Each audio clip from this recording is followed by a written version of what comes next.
কোরআনের পাখি অ্যারেস্ট হওয়ার এই 2-3 মাস আগে তিনি সৌদি গভর্নমেন্টের আমন্ত্রণে ওমরায় গিয়েছিলেন। তো দেশ থেকে ডিজিএফআই লোকেরা বারবার ফোন করে বলেছে যে হুজুর আপনি দেশে আসিয়েন না, দেশে আসলে আপনাকে হয়তো অ্যারেস্ট করা হতে পারে। তখন তিনি বলেছিলেন যে আমি 50টি বছর ধরে কোরআনের দাওয়াত দিয়েছি, মাঠে ময়দানে শহরে বন্দরে। এখন আমি যদি দেশে না যাই, বিদেশে পালিয়ে থাকি, যাদেরকে দাওয়াত দিয়েছি এরা মনে করবে যে হুজুর মনে আসলেই কোনো অন্যায় করছে 71-এ। সুতরাং আমি কোনো অন্যায় করি নাই, আমি আমার দেশের মাটিতে চলে আসব। তাতে জেল, জরিমানা, এমনকি ফাঁসির মঞ্চ যদি উঠতে হয় আমি সাইদি প্রস্তুত আছি। তিনি চলে এসেছেন। মোমেনরা কখনো বাতিলের সামনে মাথা নত করে না। বাতিল সে দবনে ওয়ালে আয়ে আসমা नहीं हम, बातिल से दबने वाले आसमा नहीं हम, सोबर कर चुका है तू इम्तिहा हमारा। বাতিলের সামনে মাথা নত করার জাত আমরা নই। হে আকাশ, হে বাতাস, তুমি সাক্ষী।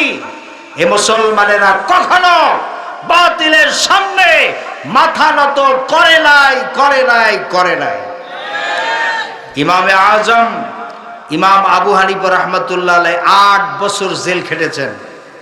এরপরে খাবারের সাথে বিষ মিশ্রিত করে খাবার পরিবেশন করেছিল। হযরত ইমামে আজম ইমাম আবু হানিফা রাহমাতুল্লাহ আলাইহিকে সেই জেলখানার ভিতরে শহীদ করে দেওয়া হয়েছে। কিন্তু তিনি বাতিলের সামনে মাথা নত করেন নাই। আমরাও যদিও কখনো আমাদের সামনে পরীক্ষা আসে, পরীক্ষার ময়দানে আপনারা নামতে প্রস্তুত আছেন তো ইনশাআল্লাহ?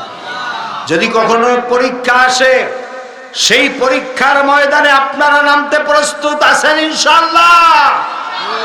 কাফনের কাফন মাথায় জড়িয়ে আল্লাহর দ্বীনকে কামিয়াব করার জন্য কারা কারা প্রস্তুতি নেবেন? দোয়া তুলে আল্লাহকে দেখান।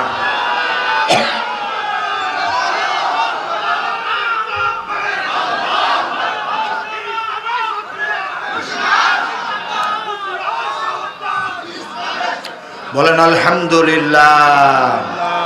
আরো জোরে বলেন আলহামদুলিল্লাহ।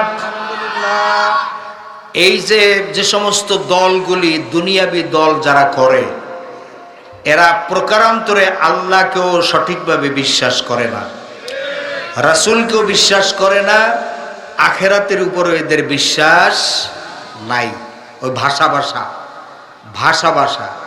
এরা টুপি পরে লোক দেখানো, পাঞ্জাবি পরে লোক দেখানো, এরা যা কিছু করে মানুষকে দেখানোর জন্য। নির্বাচন আসলে দেখেন না, আজান যখন হয়, মিটিং চলতেছে, তখন অজু আছে কি নাই, নাক মশা একটা রুমাল বের করে মাথায় বেঁধে আল্লাহু আকবার কথা কয় না। এদের কন্ডিশন হচ্ছে এই। সুতরাং মুসলিম যদি দাবি করতে হয়, দুনিয়াবি সমস্ত রাজনৈতিক দল আপনারা যারা করেন, ওগুলার কপালে লাথি মেরে ইসলামের দিকে আসেন। কোরআন সুন্নাহ ভিত্তিক দল যেগুলি আছে তার কাছে আসেন, কোরআনের কাছে আসেন, ইসলামের কাছে আসেন। আমি বলছি না নির্দিষ্ট কোনো দল করেন, কিন্তু ইসলাম যেখানে আছে, কোরআন সুন্নাহ যেখানে আছে সেখানে আসেন। মৃত্যুর পরে সবাই তো সোজা হয়, কিন্তু মৃত্যুর পরে সোজা হইয়া লাভ নাই, জীবিত থাকতে সোজা হন। বা আমি একটা দৃষ্টান্ত দেই এরকম, যে সাপ আর ব্যাঙ, এই দুইজনের ভিতরে খুব বন্ধুত্ব ছিল, এক সাপ আর এক ব্যাঙের ভিতরে। তো একদিন ব্যাঙ সাপকে বলছে, বন্ধু তুমি যখন রাস্তা দিয়ে হাঁটো তখন এরকম আঁকাবাঁকা হয়ে হাঁটো কেন, চলো কেন? তুমি চলতে গিয়ে সোজা হয়ে চলতে পারো না? আর সাপের কাছে তো অস্ত্র আছে। কি আছে? কথা কয় না। আপনারা কি আমার কথায় বেজার? সারা দেন না কেন? সাপের কাছে অস্ত্র আছে, তার দাঁতে বিষ আছে, সে কাউকে সবল দিলে ওই প্রাণীটা মারা যায়। সাপ প্রচন্ড বিষ তার কাছে আছে। তো যার কাছে অস্ত্র থাকে এদের ভিতরে কিন্তু ধৈর্য সহ্য কম থাকে। সে ব্যাং যখন বলছে যে সোজা হইয়া চলো, সে এরকম সবল মারা শুরু করছে। তুই আমারে আসছো আদব শিখাইতে, সবল মারতে গেছে। ব্যাং লাফ দিয়ে পড়ছে পুকুরে, পাশে পুকুর ছিল, পুকুরে পড়ে একবারে পানির অতল তলদেশে গিয়ে ব্যাং লুকিয়েছিল। অনেকক্ষণ পর ব্যাং সে ভেসে উঠছে, কিন্তু তার আগে কি ঘটনা ঘটলো? পিছনে পিছনে সাপও লাফ দিছে পুকুরে। লাফ দিয়ে এখন ব্যাং বন্ধুরে খোঁজে, তারে মারবে, সবল দিবে। তো ব্যাং তো পানির অতল তলদেশে খুঁজে আর পাচ্ছে না, শুধু ঘুরতেছে।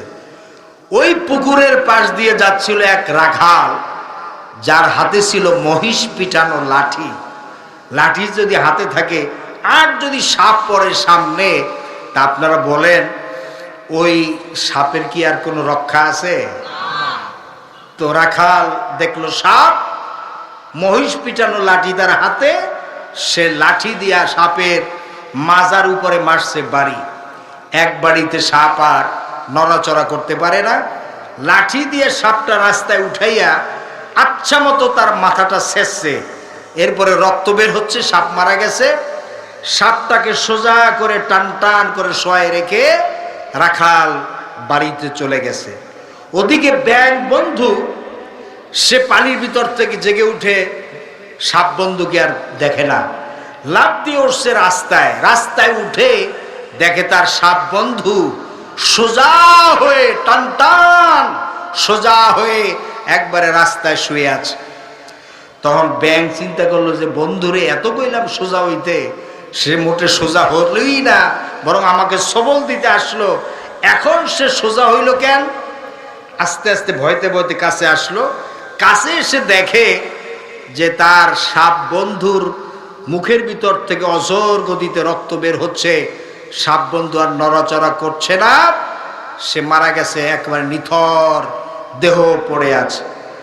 তখন ব্যাং বন্ধু বলছে সাপকে, যে বন্ধু তোমাকেই বলেছিলাম তুমি সোজা হও, তুমি সোজা হও।